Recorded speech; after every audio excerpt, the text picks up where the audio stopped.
የብልጽግና ፓርቲ በተያዘው በጀት ዓመት በአዲስ አበባ ከተማ በማህበራዊ ኢኮኖሚያዊ ፖለቲካዊ ጉዳዮች ላይ ያከናወናቸውን ስኬቶች የሚያሳይ የፎቶ አውደ ርዕይ ተከፍቷል። የመልካም ልምዶችንና ተሞክሮዎችን በመለዋወጥ የጠንካራ ፓርቲ ግንባታ እውን እናደርጋለን በሚል መሪ ሐሳብ የተዘጋጀውን የፎቶ አውደ ርዕይን የብልጽግና ፓርቲ የአዲስ አበባ ቅርንጫፍ ጽህፈት ቤት ኃላፊ አቶ ሞገስ ባልቻ ከፍተዋል። ባለፉት ዓመታት አዲስ አበባ ከተማ ባከናወነችው የልማት ስራዎች የነዋሪዎቿን ፍትሃዊ ተጠቃሚነትን በማረጋገጥ ገጽታ ግንባታዎችን የተሻለ ለማድረግ ችለናል ብለዋል ኃላፊው። ይህንን ስኬታማ እንዲሆንም ለማስቻል የብልጽግና ፓርቲ እስከታችኛው አደረጃጀት በትጋት ሲሰራ መቆየቱን አቶ ሞገስ ተናግረዋል። ለስኬቱም የአመራሩና የአባላቱ ሚና ከፍተኛ መሆኑንም በመጠቆም ሁሉም ኢትዮጵያውያን በአንድነት የሚሰበሰቡበት በጋራ የሚቆሙበት ትልቅ አንጋፋ የሆነ በአፍሪካ አንጋፋ የሆነ የፖለቲካ ፓርቲ ተደራጅቶ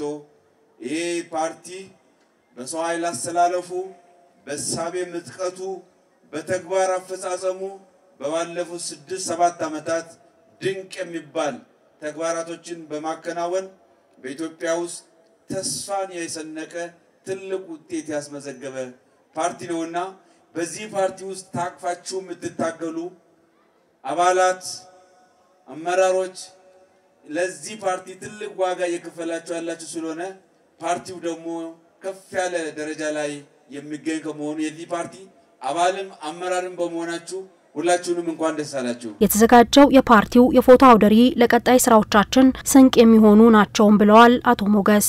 እንደዚህ አይነት የፎቶ ኤግዚቢሽኖች የሰራናቸው ስራዎች ያከናወናቸው ክንዋኔዎችን በጋራ መመልከት ትልቅ አቅም የሚፈጥር ስለሆነ ይህን ተግባር አጠናክሮ መቀጠል የሚያስፈልግ ይሆናል።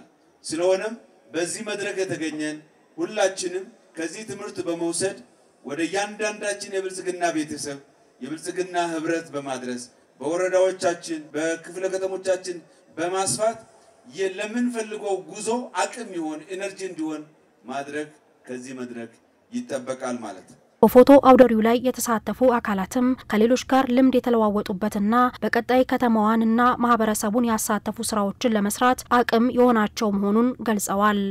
በ2017 በጀት ዓመት የሰራናቸው እንደ ፓርቲ እንደ የውስጥ ፓርቲ ስራዎች የሰራናቸው ስራዎች ለማሳየት ነው ይዘን የቀረብነው።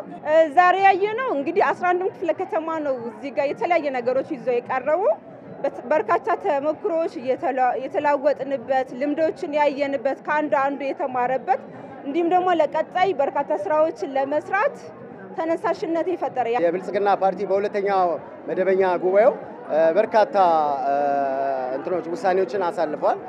አዳዲስ የአደረጃጀት እና የአሰራር መመሪያዎች ወጥተዋል። እነዚህን ወደ ተግባር በመቀየር አደረጃጀቶቻችን ተቋማዊ አቅማቸው በጣም ተጠናክሮ አጠቃላይ የፓርቲ ስራዎችን በአግባቡ በመስራት ለመንግስት አቅም እንዲሆኑ እንደምንሰራ ቃል እንገባለን ማለት ነው። የሰራናቸው የተሻሉ ምንላቸው ለሌሎች ቢሰፉ እነዚህ ነገሮች ቢያከናውናቸው ፓርቲያቸውንም ያጠናክራሉ ህዝብንም የሚያነሳሳ ስራ ይሰራልባቸዋል ብለን ያሰብናቸው ነገር ነው ይዘን የመጣነው። አንዱ ክፍለ ከተማ ከሌላው ክፍለ ከተማ ተሞክሮ የሚሆኑ ልምድ የሚሆኑ ነገሮችን ይዞ ስለሚገኝ እርስ በርስ ልምድ የምንለዋወጥበት ትልቅ ፕሮግራም ነው ማለት ነው። በፓርቲው ፎቶ አውደ ርዕይ ላይ ከሁሉም ክፍለ ከተሞች የተውጣጡ የብልጽግና ፓርቲ ቅርንጫፍ ጽህፈት ቤት አደረጃጀት ዘርፍ ተሳትፈዋል።